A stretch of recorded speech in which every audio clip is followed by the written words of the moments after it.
कि आप अगर निवेश करना चाहते हैं तो इस बाजार में मिड कैप में कौन सा शेयर बढ़िया मूव दिखा रहा है और आगे भविष्य भी अच्छा है, मिड कैप के महारथी को लेकर आएंगे स्क्रीन पर।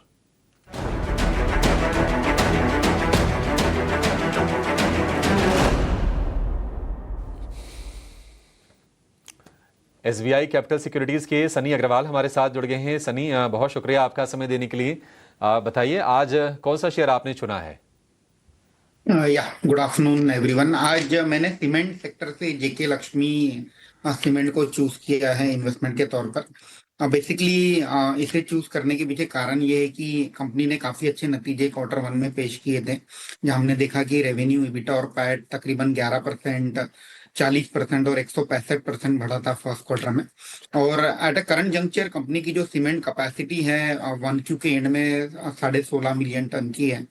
कंपनी का एक एस्पिरेशनल टारगेट है कि ये जो कैपेसिटी है नियरली डबल होगी FY30 तक, तो 30 मिलियन टन का टारगेट है। And looking at that company ने अपना जो केपेक्स प्लान है रिसेंटली क्लिंकर और ग्राइंडिंग कैपेसिटी जो है उनका, जो दुर्ग जो उनका फ्लैगशिप प्लांट है वो 2.5 मिलियन टन और 4.5 मिलियन टन से एक्सपैंड करने का प्लान है।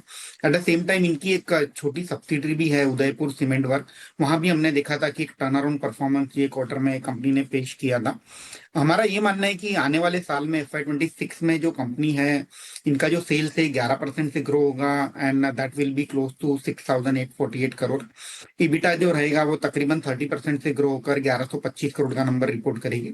और जो प्रॉफिट है वो 72% ग्रो होकर 475 करोड़ के आसपास का प्रॉफिट दर्ज करेगी। वैल्यूएशन के तौर पर काफी रिजनेबल वैल्यूएशन है। अगर FY26 का EBITDA देखेंगे, जो कि one of the key matrix होता है सीमेंट सेक्टर को ट्रैक करने में, 12 टाइम्स EV EBITDA पर ट्रेड कर रही है कंपनी। और EV पर टन जो कि एक रिप्लेसमेंट कॉस्ट मेट्रिक है, वहां पर भी $86 के आसपास ट्रेड कर रही है। Net debt to equity is close to 0.7x। तो मुझे लगता है कि एक लीन बैलेंस शीट भी है, कंसिस्टेंट डिविडेंड पेइंग कंपनी है। मुझे लगता है कि लॉन्ग टर्म के लिए आज से पोर्टफोलियो में ऐड करना चाहिए, short to medium term in fact, क्योंकि हमें लग रहा है कि मानसून के बाद जो सीमेंट के प्राइसेस है उसमें कहीं ना कहीं एक अपटिक देखने मिलेगा।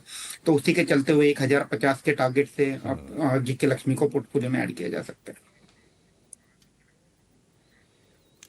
बिल्कुल, जेके लक्ष्मी आज थोड़ा आपको नरम जरूर दिखेगा, लेकिन कल हमने देखा था कि सीमेंट कंपनियों में अच्छा एक्शन बना था और जीएसटी रिडक्शन अगर होता है 28% से घट के 18%, तो बहुत बड़ी राहत होती है अगर हम सीमेंट की बात करें तो। लक्ष्य 1050, मतलब यहाँ से 100 रुपये ऊपर के टारगेट हैं जेके लक्ष्मी के। 3 से 6 महीने की अवधि में ये अचीव होते हुए दिख जाएंगे। सनी जी बहुत शुक्रिया, मानस जी आपको बहुत शुक्रिया आज समय देने के लिए और तमाम शेयरों पर हमसे चर्चा करने के लिए। इस शो को यहीं पर समेटने का समय भी हो गया है। बहुत शुक्रिया।